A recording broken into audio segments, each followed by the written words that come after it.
Organized by the African Union, are heads of state and almost 2,000 delegates from across the continent. Discussions are expected to cover food security, but also job creation for youth and women, as well as business opportunities for millions of Africans along the food value chain. The meeting is also expected to issue the Kampala Declaration on transforming Africa's agri-food systems.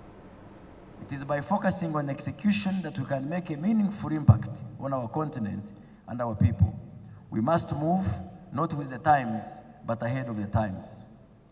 This calls for advances in technological research and practices, building agricultural systems that are resilient to climate change and other shocks. Inclusivity is a fundamental aspect of our approach. We will ensure that women and youth and marginalized groups have access to resources, thereby facilitating their equitable participation in the agri-food sector. Well, scientists at the summit are also discussing a comprehensive 10-year plan in building strong and resilient agri-food systems to ensure improved nutrition and livelihoods. Agriculture employs 60% of Africa's labor force, with 80% of food consumed in sub-Saharan Africa produced by smallholder farmers. Isabel Nakaria reports. Joseph Kato is an urban farmer in Kamosha, one of Kampala's biggest slums. It's a congested neighborhood where the crime rate is high due to the many unemployed young people. Kato's aim is to see hundreds of jobless people in Kampala's slums pursue agriculture to improve their livelihood. He grows vegetables like lettuce, spinach, and eggplants that take a short time to mature. You can package your soil in the small in the small polythene bag. You put on your plants. You can sell them to other people, then you get money. Kato's biggest challenge is a clean source of water to irrigate his plants.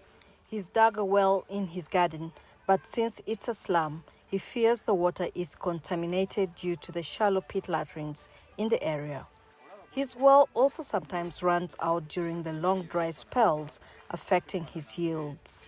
If the government can provide us with the machines, the water for irrigation during the dry season, I think that can be good.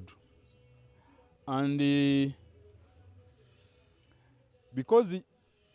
getting us some seedlings which are resistant to the sunshine.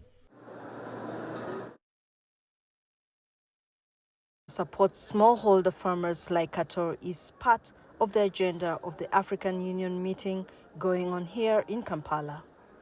The meeting is expected to come up with a 10-year plan which will ensure governments provide sustainable and inclusive food systems while creating jobs and business opportunities for millions of Africans. The Ugandan government says it's committed to investing in sustainable technologies in agriculture to improve food security in the country. And we have a project under climate smart agriculture worth $350 million US, part of which investments is going to go into irrigation.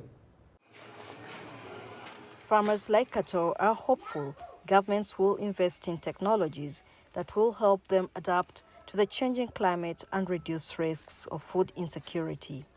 On Saturday, the meeting will adopt resolutions that will be designed to help drive agricultural transformation across Africa. Isabel Nakaria, CGTN Kampala, Uganda.